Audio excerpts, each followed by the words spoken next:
Hey everybody, welcome back to the Paranormal Rush Hour. I'm your host, Ryan Rush, and tonight I want to talk to you guys about what might be causing these missing 411 disappearances. Now, I did say might be. I don't know what is doing it, and we really don't even have close to enough evidence or information to deduce anything from. So, everything that has been said about it basically is speculation, and they're just theories, they're not fact. And we really can't find out what it is. So, all we can do is speculate. And that's what I'm going to go over tonight. What people are sort of speculating about. Now, if you're not familiar with Missing 411, if you're just new, if you're new to my show and you are curious about it, I did my last episode on the actual Missing 411 phenomena, and I went through and explained a few things like the profile points and things like that. And if you want to go and watch that, you can get a good idea of, well, I hope you can get a good idea from it of what it actually is. If not, you can go and check out David Paulides' books, the guy who actually discovered this. I don't want to say he discovered it because I don't necessarily think that he did, but he did bring it out into the light of the public eye, and he did discover it for the public. I will say that, because whomever it was that actually discovered it, and I think it was probably the government at first, they didn't say anything to us about it. They just kind of let people keep disappearing. So whatever. But anyway, I want to go over some of this stuff, and let's see if we can find out what it. No, we're not going to find out what it is. But there are some compelling things that I have found, and I've been wanting to do this episode for a while, and I kept running across new information, new things I hadn't heard about, new things that I hadn't ever read about, and I kind of got a little more well versed in what everyone is saying about it. So hopefully I can deliver some information to you guys that you may not have thought about or heard before, and we can get our wheels turning. That's all we can do about it, because it's extremely strange. I mean, this stuff is weird. It is so weird. And I don't understand, why. I really don't understand why they keep it so covered up. They, until David did all the research and found out about everything, they were keeping a major lid on this. And I mean, it's been going on for a long, long time. So, that being said, let's go through what is doing it, why would they do it, how would they do it, and how is it so easily accomplished? That's another thing. That's the weirdest thing about it.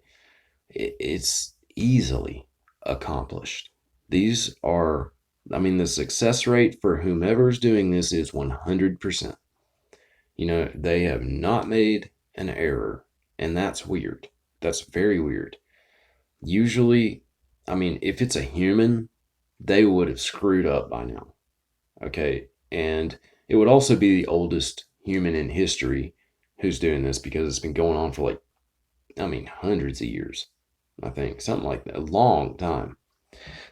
So that being said, let's check this out. Okay. What are some of the things that people are saying are doing it? All right. One that I hear a lot is Sasquatch. Okay. Now, I'm not saying that all Sasquatch are friendly. I'm not saying that there's, all of them are good and want to help people and stuff like that. The majority of them, yes, I think they are. And I think they do. But just like humans, you've got diversity in personalities, diversity in morality, things like that, which determine how these beings act. So, some of them are probably major assholes, and they want to mess with people, and they don't want anyone to have any kind of good life or anything, just like some humans do. So I don't know. Maybe they have taken people in the past, but I do not think at all that the Sasquatch are responsible for these disappearances. I mean, maybe one or two by a rogue Bigfoot or something, but not all these. No way. And one of the main reasons I say that is because there would be some sort of evidence. Okay, you would find some sort of evidence with this. And this is the problem with a lot of these theories. Okay, you get a good theory, you get something that makes a lot of sense, and something that's, relatively logical, and then you find that these profile points and the ones that actually connect to the case discredit that theory completely. They blow it out of the water like, no way that could be it. So that's what's really weird about it. Once you find something, it kind of gets shot down because there's no way that it could have happened from that due to this. That's what I'm saying. It's like a cause and effect kind of thing. And with the Sasquatch, when you're looking at that, okay, you're going to have some sort of noise. All right, somebody's going to scream.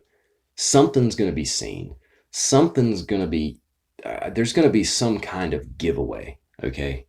It's not going to be just a clean, this is what we're doing kind of. I mean, there's going to be some kind of evidence of it. I mean, there's no way there couldn't be with all these cases. So I've ruled that out long ago. I know that I know David does not think that it's the Sasquatch either. And I've heard people say that, oh, he thinks it is. He just doesn't say it. No, he doesn't think it is. There's no way it could be.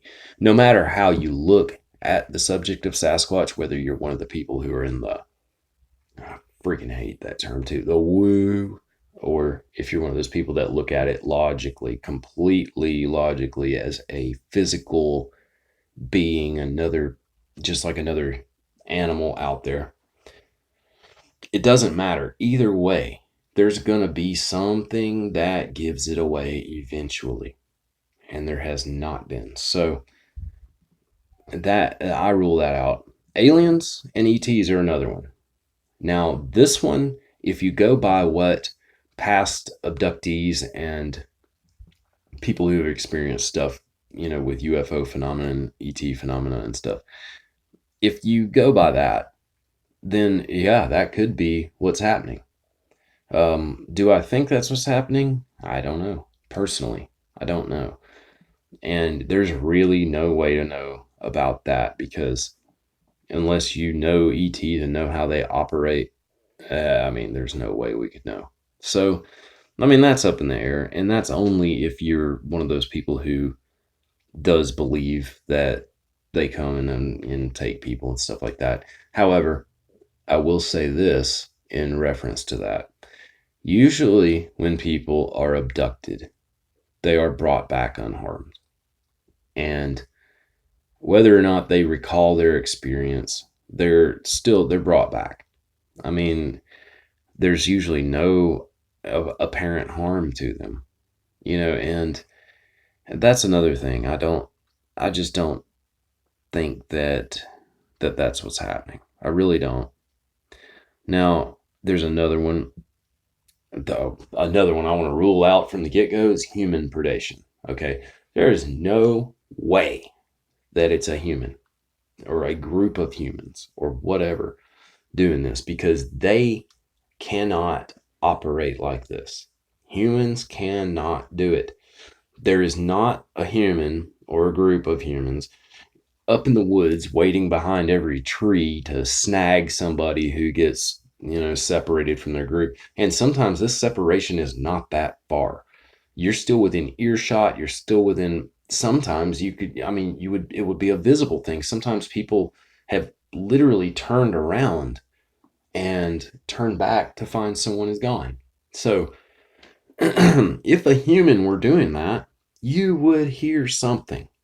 You would see something. There would not be no trace of this, or whatever. And then you get into the profile points. Look at the profile points, and obviously, you can see a human's not doing things. All right. I'm ruling that out. Now, another theory I've heard is portals. Okay, portals. Now, portals could be what's happening if you're the type that subscribes to that theory. Okay, portals could do this. People could stumble into portals. There have been many, many accounts of people doing this. People going into a portal and coming back out. However, portal stuff really doesn't. I mean, it really doesn't follow along the lines of what is happening though, because it does fit every single profile point almost. The one thing that the portal the whole portal theory really, the one profile point that really discredits it for me is the weather events.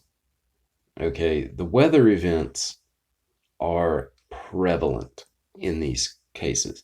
I mean, they are serious profile points. And I don't think that there would be any kind of significant weather event associated with a portal opening up. It's never been reported before, except maybe like fog or something like that. But the way that it happens with these cases, I do not think that a portal would be what's doing it. And I'm not saying that portals are not involved, because whatever's doing this may have the ability to open them. And that brings me back to the Sasquatch thing. Okay. Now, if you're one of those woo people, then, it's common um, theory that the Sasquatch, or common speculation that the Sasquatch have the ability to go through portals. However, I don't know if they can open them. I don't know if they can control them. And that's another thing that, just adds too much mystery to this. So I'm going to mainly be talking about the one thing that I have found that really, really makes me consider it as a viable option for this. And that is little people. I know that sounds crazy. However, hear me out.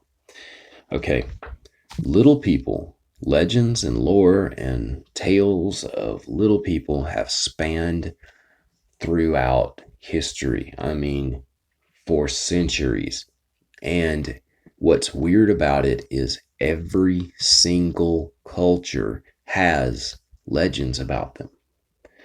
They have, I mean, maybe not every single culture, don't quote me on that, but a lot. I mean, a substantial portion of the cultures in our world have stories and legends about little people. Okay, call them what you want, little people, elves, fairies, whatever. They are heavily documented. And a lot of the documentation from them comes from Native Americans.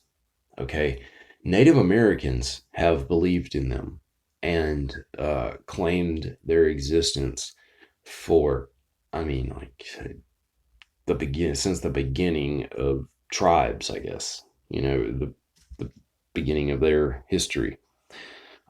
They have literally had so many stories about them, and they are all similar.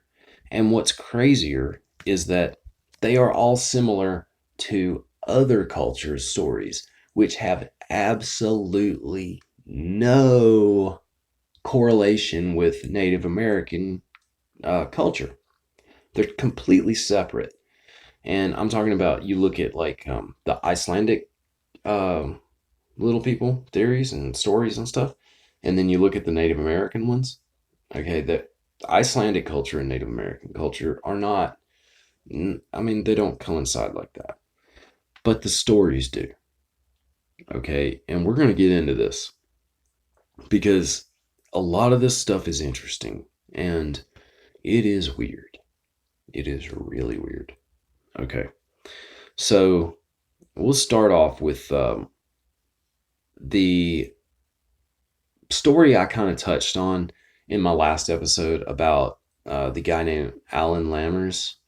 And this guy was in, if you missed the episode, I'll give you a little brief rundown of how he came about in all this.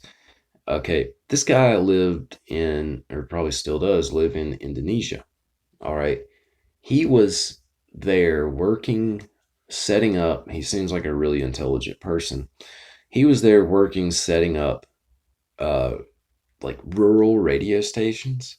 And I'm talking about way out in the jungle.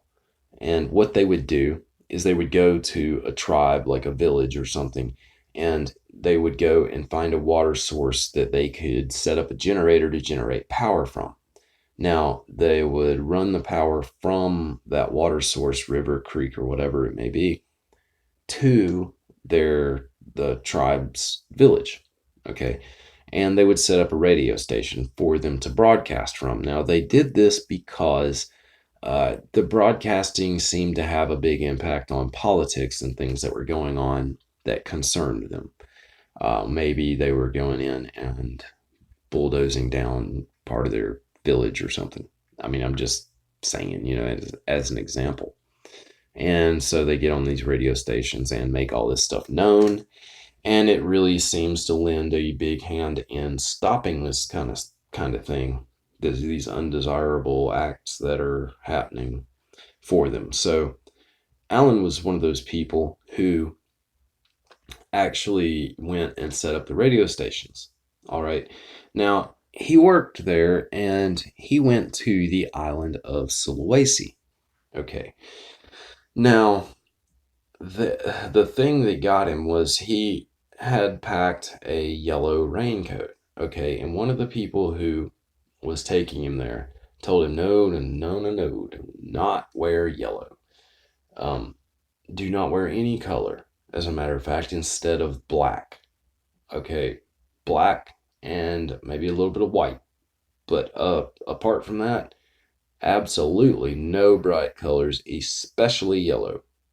So, anyhow, Alan was like, well, why in the world does that even matter? And so this guy was like, well, because they'll take you. And he was like, what? So he did it just because he thought that, it was something to do with their culture and it may be disrespectful to them or whatever. Well, come to find out, these tribes all wear black. Okay, they don't wear colors. They don't do that because of the Jin Kakashi. That's what they call them.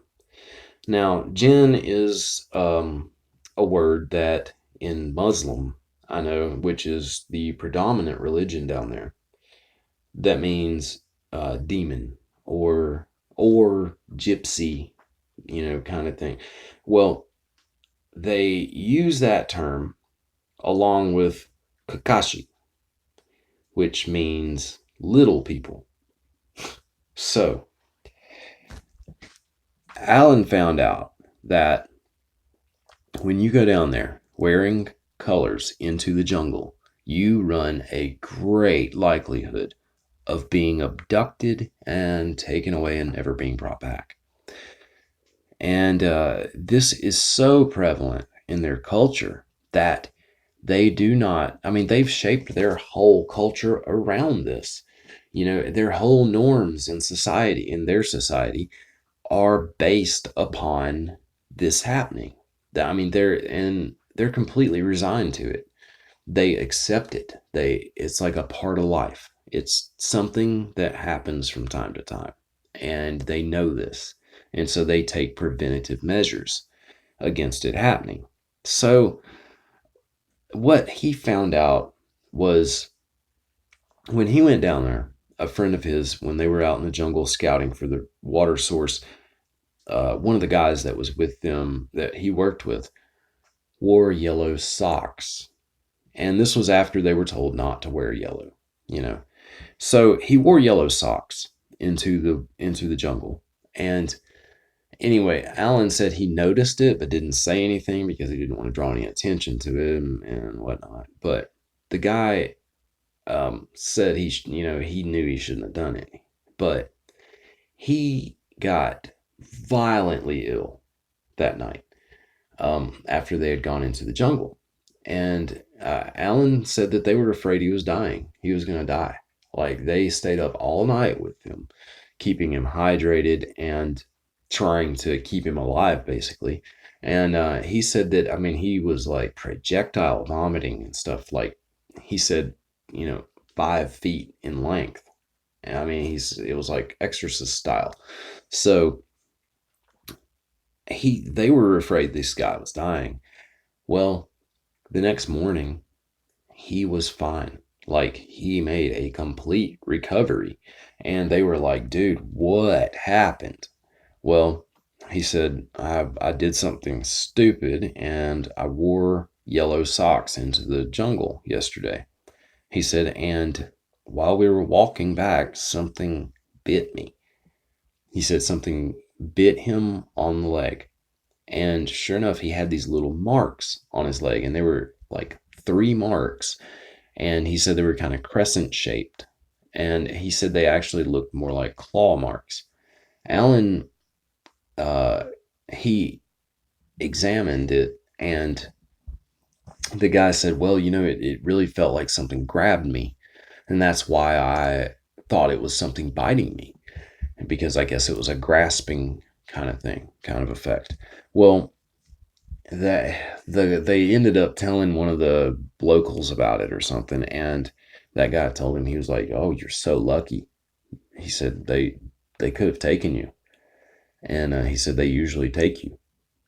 And that guy was like, "Well, and Alan was like, "This is real. This is actually real."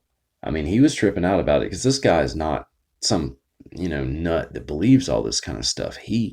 That just believes whatever he's told about these kind of things. I mean, he seems like he thinks with a logical mindset. And so this kind of like shook him. He was like, this is so real that these people have built their whole lives around this happening. And it turns out that, it wasn't just that tribe. There were many of them in the jungle that believed this.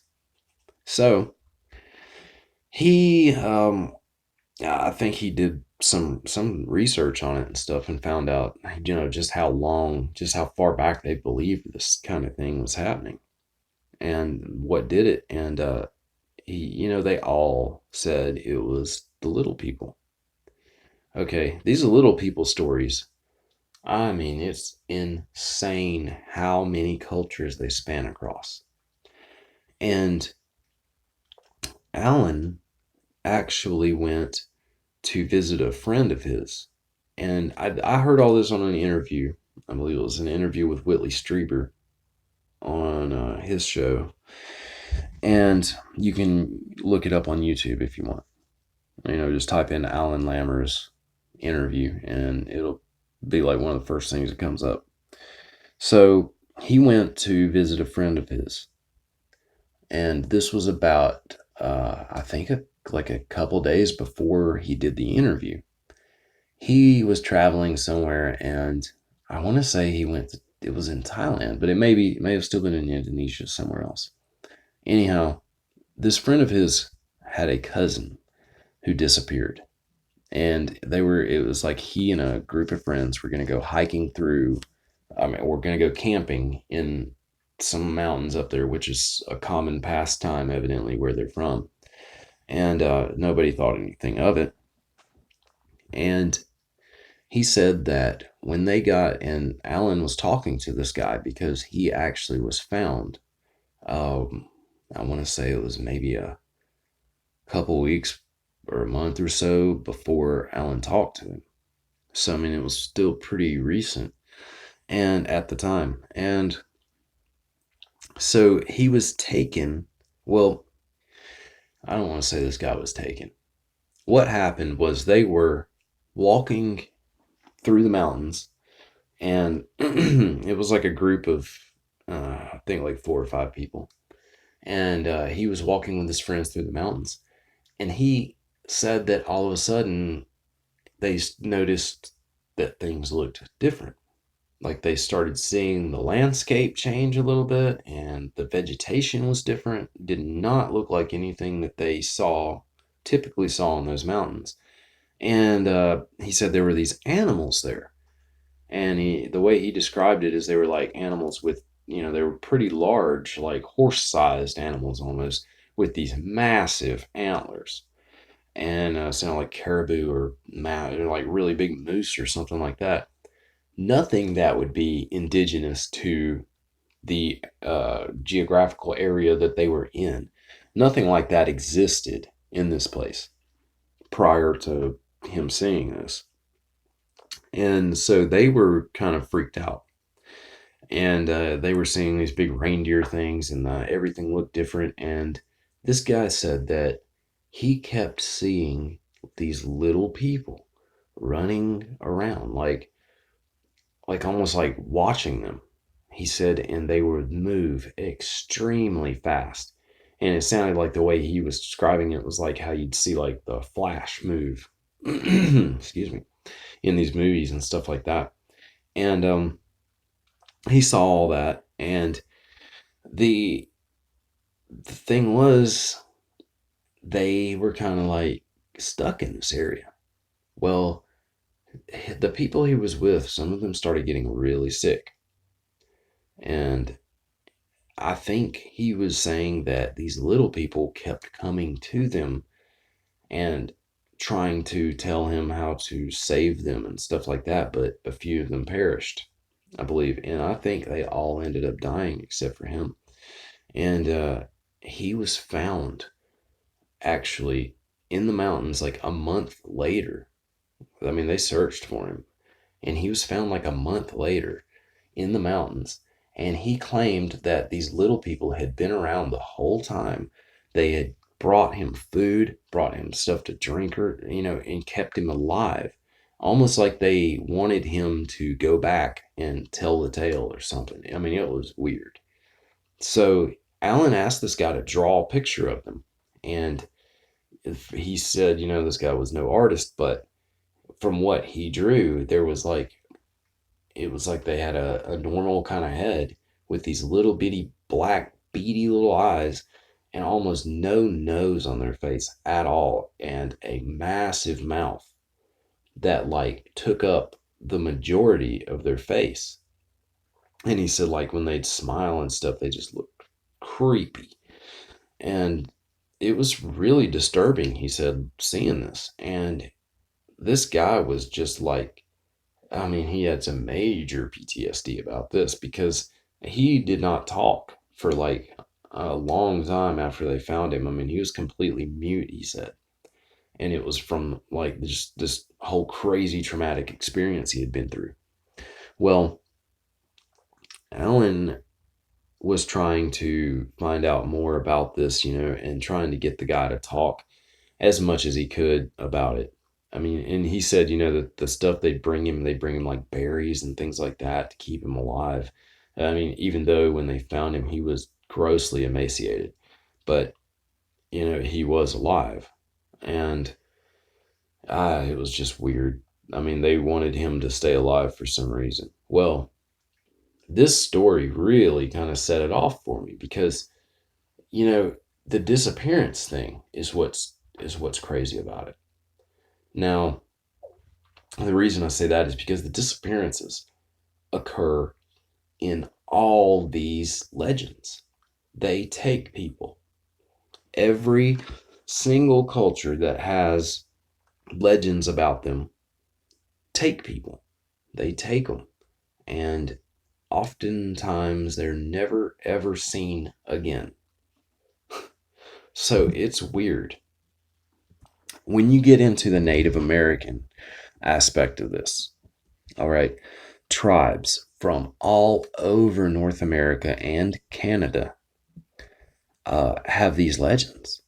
And I mean, we're talking about Navajo, Hopi, Sioux, Creek, Cherokee. I mean, just all these tribes have these legends, and they are all the same. Some of them say that there are more than one kind of little person, and I believe it's the Creek Indians, maybe, or the Chippewa, or one of those that believe there are three different types. It may be the Cherokee. Uh, and these three different types, there's some that are good, some that are bad, some that like help you out and are benevolent, completely benevolent. Some of them are pranksters, and they do fun little pranks on you and things like that. But then some of them are completely malevolent. They just are not good at all. And if you go and mess with them or something, they will take you, and they will take children especially. And that's really strange. There's a lot of kids that go missing in these missing 411 cases. Okay. So all these cultures have these stories. Now, a lot of them would have stories of them living in caves, and especially the bad ones, living in caves and around rocks, boulders, and things like that. Some of them even call them, like, their names translate to the rock people, and it's weird. Well, one of the profile points in Missing 411 is boulder fields. People go missing in or around boulder fields, predominantly limestone. I mean, just almost all the time, every time almost. And a lot of the time they're found when they are actually found, they're found in boulder fields or around boulders or rocks or something, like, big rocks. And that's really, really strange. Now, the limestone thing is weird too, because a lot of cultures, and well, I mean, there's just not even cultural, it's a lot of beliefs, are that limestone contain a certain energy. Like, they're very, very connected minerals, and they have a certain energy to them. I mean, it's weird. So when you look at this, all these things live in caves. They all live around rocks, boulders, and this spans through different cultures. It's not just one culture. That's weird. Okay.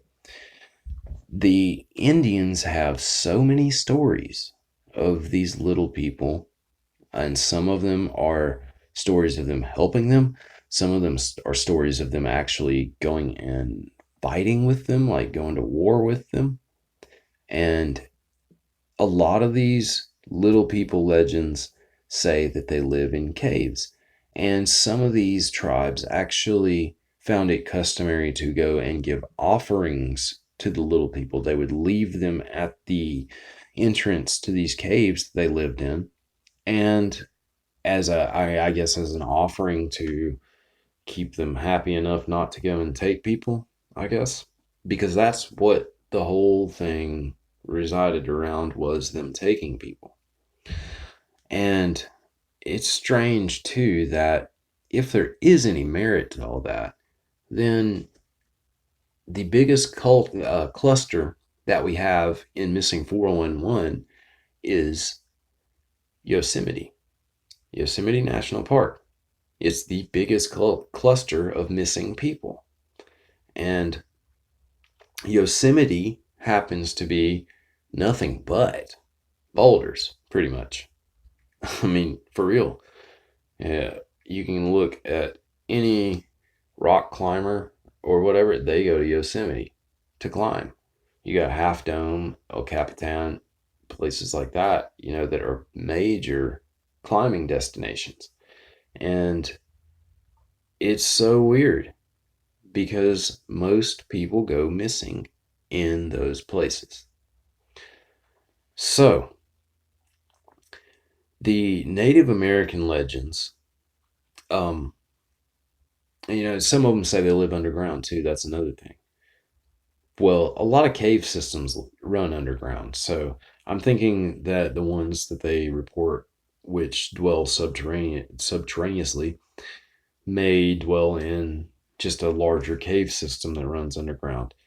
And I think the caves, because it seems like that's the most predominant place for them to be, most predominant dwelling for these little people. So, anyhow, why would all these cultures have the same stories? Think about that.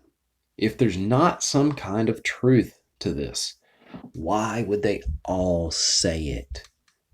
Why would they all say this is what they do? This is what we do to prevent it. I mean, it's insane. They had no way to conspire to make this up. Back then they didn't have the internet. They didn't have telephones. They didn't send a raven over to Iceland to tell them that, oh yeah, look, let's write it all this, so it's concurrent, with what we're saying. You know, it's not happening. There are so many separate legends that say this stuff that it's hard to dismiss. It's very, very hard to dismiss this. And that's why I'm putting a lot of emphasis on this particular theory. Okay. The all the countries have these legends, and the same things are said about them. That's too coincidental for there not to be something to it. All right. So, that being said, let's get into a little bit about the Icelandic people. Okay. The people in Iceland have such a belief in this that they actually build roads around boulders. And they have done this. They will not move a boulder sometimes because they believe so heavily in this. And even if they don't believe it, there's still so much superstition about it that they just go with it. Because what if? What if it's real? I mean, that's the thing about it. The Iceland, they're people that live in boulders. Okay. The ones in Iceland are called, what is that word? It's a weird one. Huldafolk. That's what it is. And it means hidden people. All right. The way they believe is that these people live in boulders and they stay hidden in a parallel world. And they only appear to who they want to, I guess, or something like that. Now, they're pretty much synonymous with elves. Some people make a distinction. Some people say they're different entities or whatever. But they are synonymous with elves in their culture.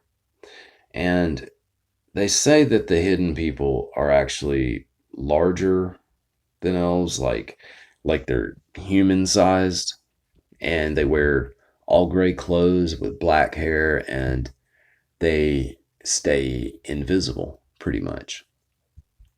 And there's origins to this. There's even tourism built around this in Iceland. And I you know, I'm kind of considering doing a whole show on just the Huldafolk.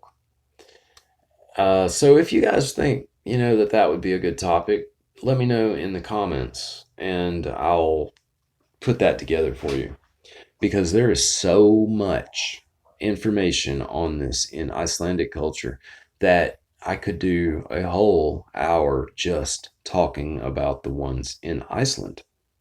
I mean, it wouldn't be hard at all to do. because there is a lot available about it.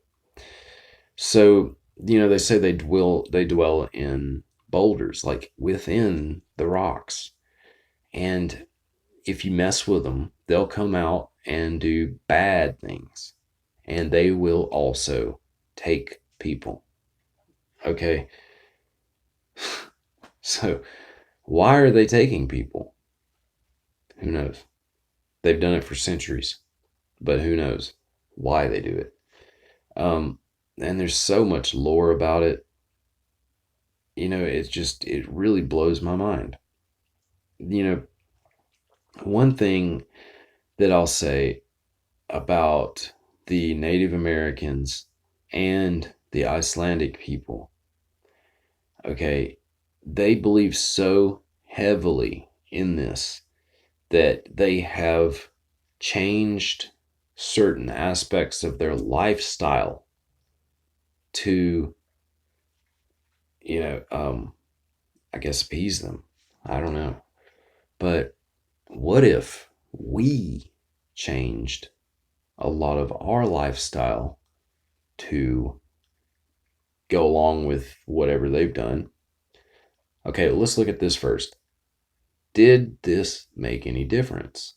Did it make any difference when they started leaving offerings? Did it make any difference when they started leaving boulders alone? Did people not disappear as much? Did people have better lives? What did it accomplish? That's what I want to know. And if it did accomplish something, what if we did the same thing? Would the missing 411 disappearances stop? If we started showing more respect for this kind of thing? I mean, that's something to think about. I don't know, but it makes me wonder if we did change like a lot of the way that we looked at this, if it would make a difference in this occurring. Okay, the thing is, there's always a supernatural element to this. They're able to do this stuff without any kind of evidence being left, without any sort of trace.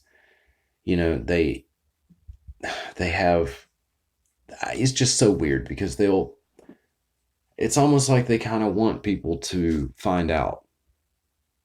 That's kind of the way it seems to me. They kind of want people to find out about this because they leave some people alive. They leave clues behind sometimes. Shoes. A lot of the time, it's shoes being left behind. This is another thing that I think is really weird. There was, and I honestly can't remember where it was, but I want to say it was like somewhere in Asia. I don't know. It may have been here in the US, actually. I'll have to go back and see if I can find out where I heard this. But there was an incident, like some kind of weird thing where shoes were washing up on a shore, like a beach or something out, wherever this was. Gosh, I want to say it was here. Now that I'm thinking about it, I don't know. I can't remember everything, but you know, it's really weird though. Like shoes were just washing up on the beach with no explanation of how it was happening. And that's what's strange to me about all this. There's these weird instances where only shoes will be found. And I mean, they're not weird instances. It's weird because that's what's found, but it's common. It's like the most common thing to find are shoes. I mean, what is up with that? Okay, if you want someone to be as hindered as possible, okay, going through the woods, you take their shoes, take their footwear off, take the protection in that on their feet, and that slows them down drastically. All right. I don't know, man. It's so strange. I mean, it really is so strange.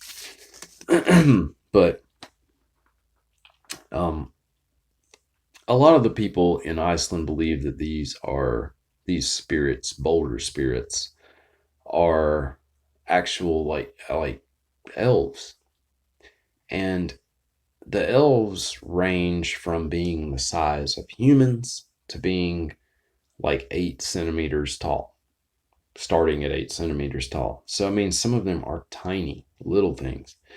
The people that Alan Lammers was talking about, all right, according to his friend's cousin who got abducted, these people were like about 2 feet tall. They were very small. How does something like that take a full sized human being? How do they gain control over something that is like 6 feet tall when they're 2 feet tall? There has to be some sort of like mental impedance or something like that that they can project onto someone that causes them to not be able to think clearly and just bends to their will, I guess. I don't know. I don't know, man. I mean, all this stuff that I've been reading about has really, really intrigued me, but it's also out there.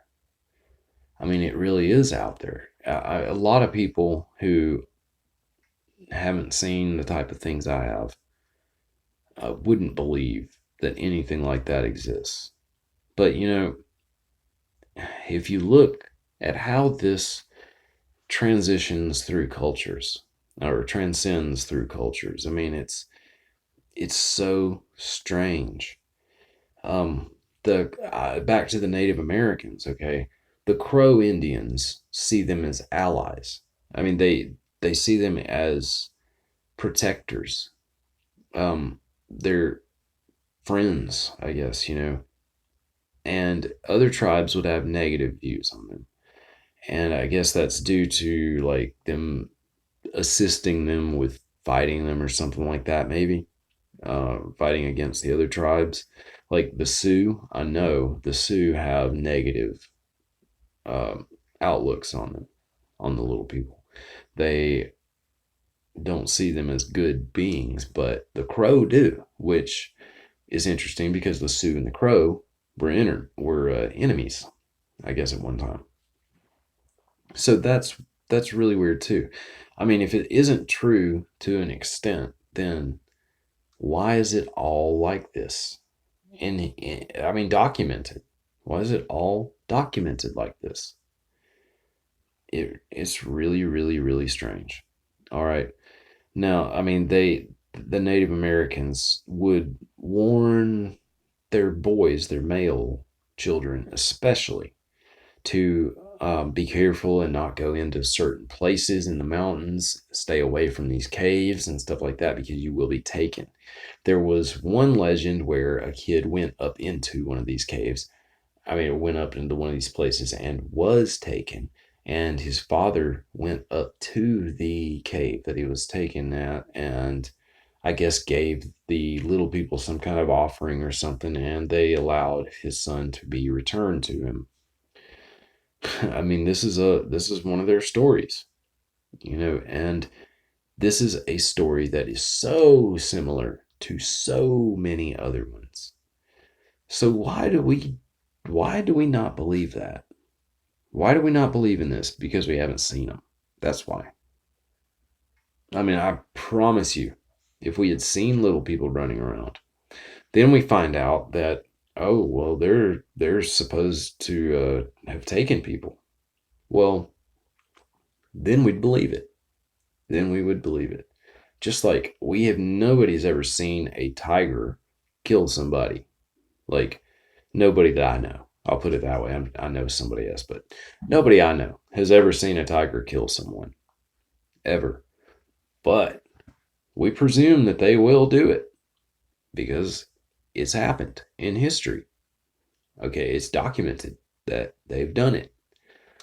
So the only reason that we believe that we would believe that is because we know the nature of that animal, and we know that that animal exists because most of us have seen it with our own eyes, like through going to the zoo or something like that. That's why we believe it. Okay. Otherwise, we wouldn't believe it. And I use this analogy a lot, actually. Well, I wouldn't say it's an analogy, but example a lot, actually, when I talk to people about uh, Sasquatch and the existence of the Sasquatch. They, okay, say you're out in the forest and you see a big, massive orange cat with black stripes. That is, I mean, just in a head that's, the size of, I mean, you go back to the town and tell people you don't have a camera phone back in the, say, this was a long time ago or something. You don't have a phone that you can take a picture with.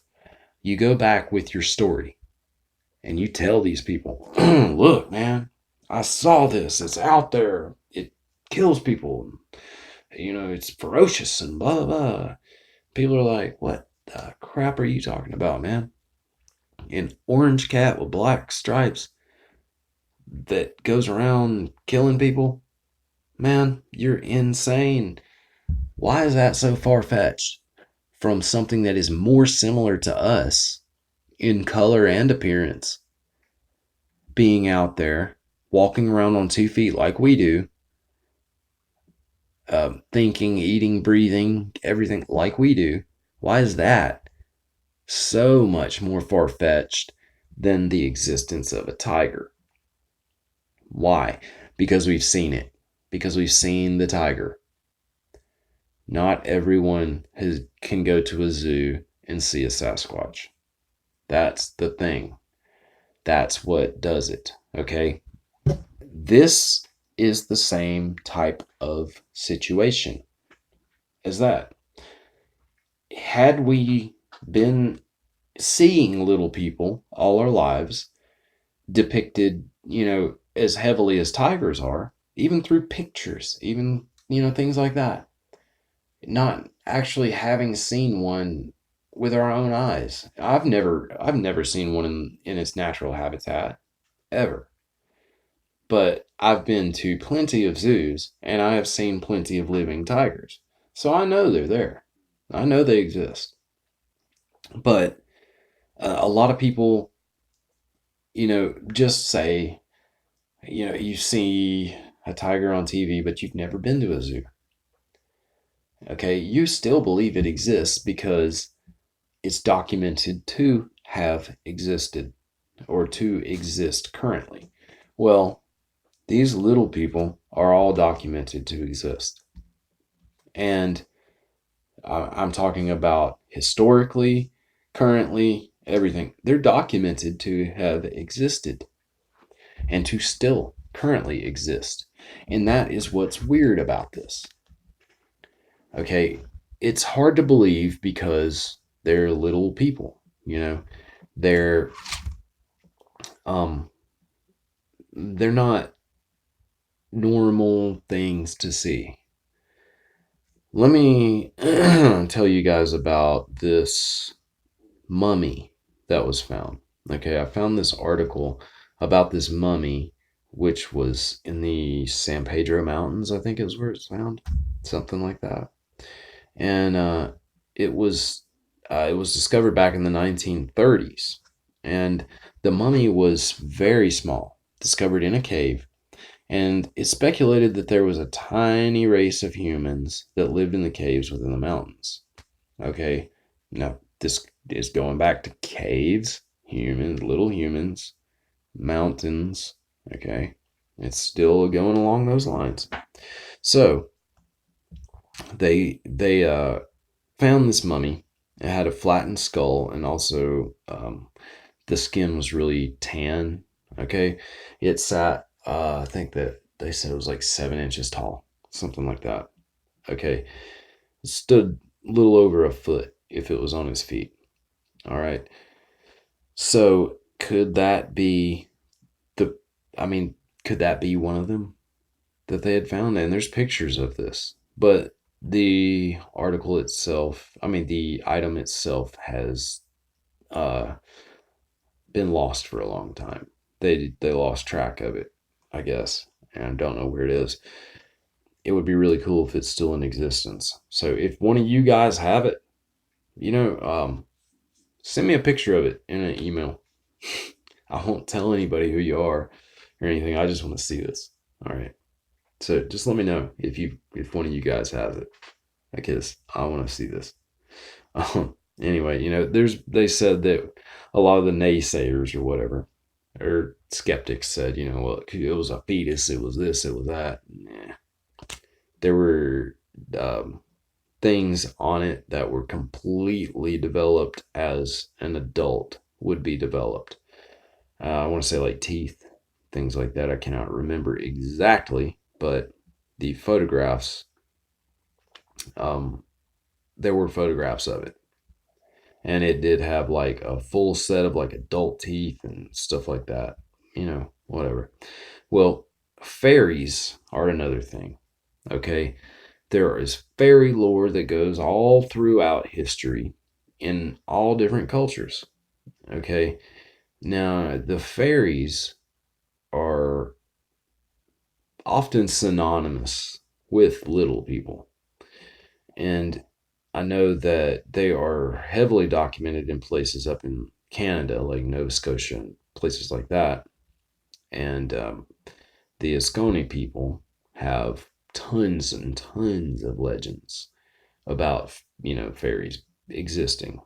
And there are people who actually have witness accounts and things like that of seeing them. It's really, really strange how all this ties together. But there were little people who lived here in the Rocky Mountains in the United States, and all through that mountain range into the Pacific. All right.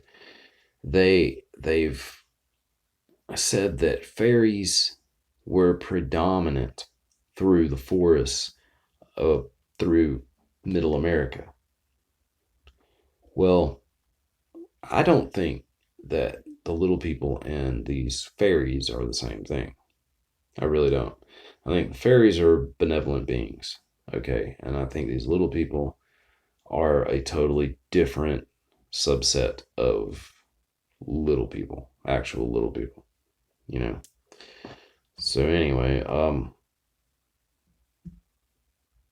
the Indians, though, have stories about this.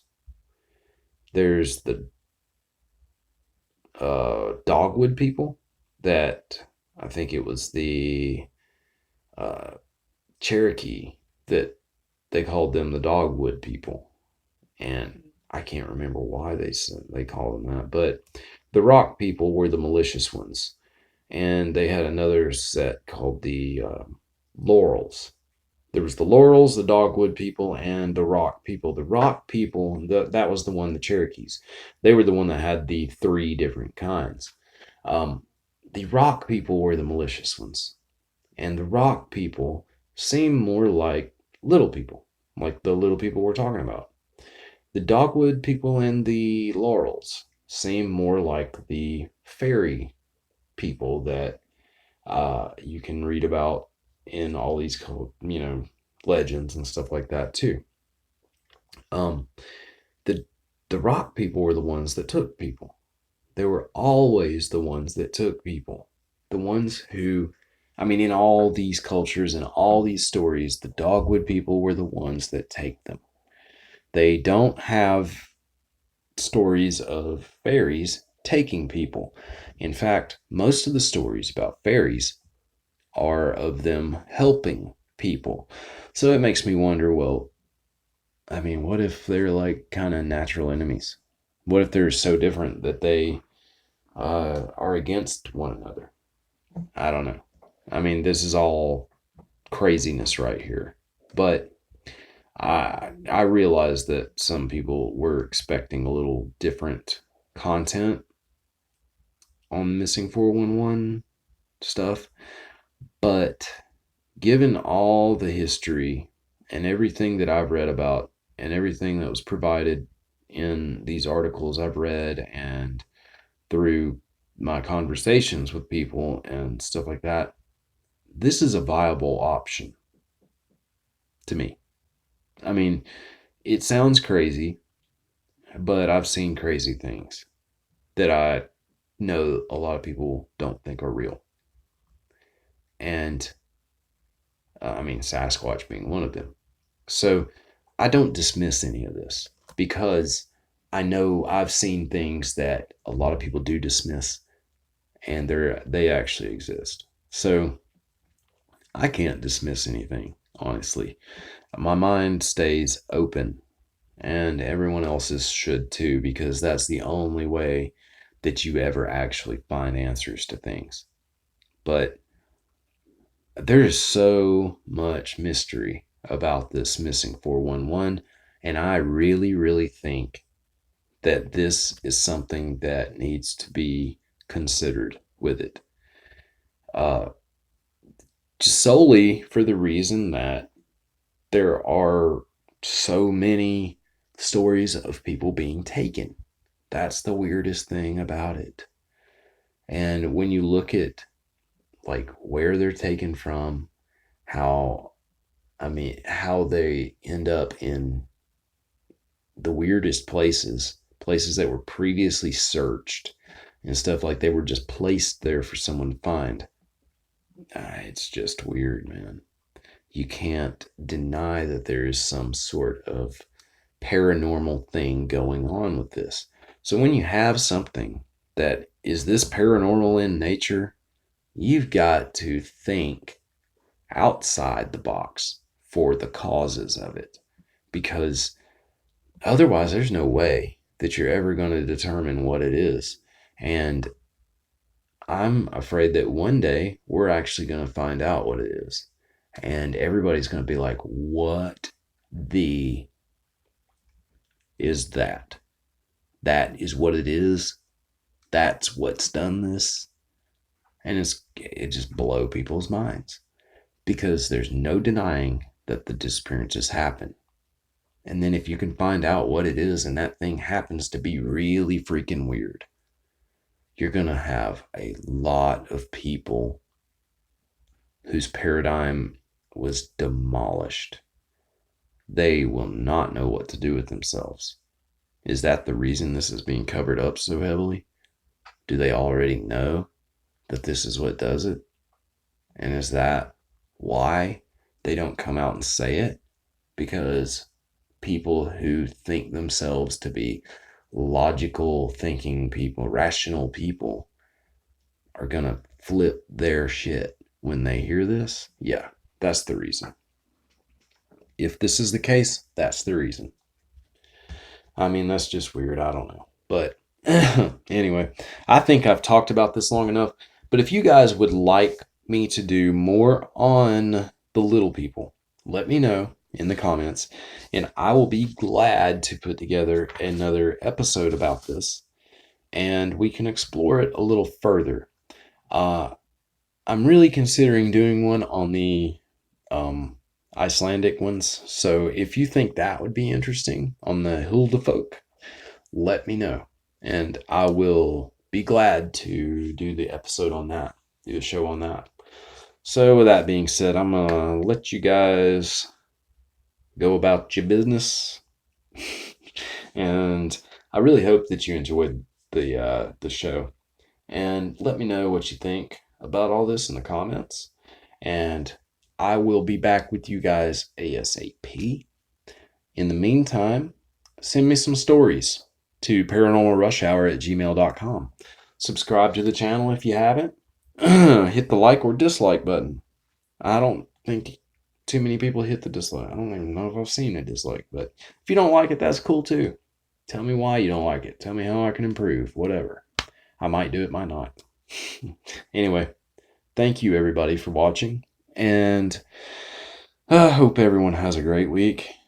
I'm recording this during the weekend, and I'm just trying to think. Yeah.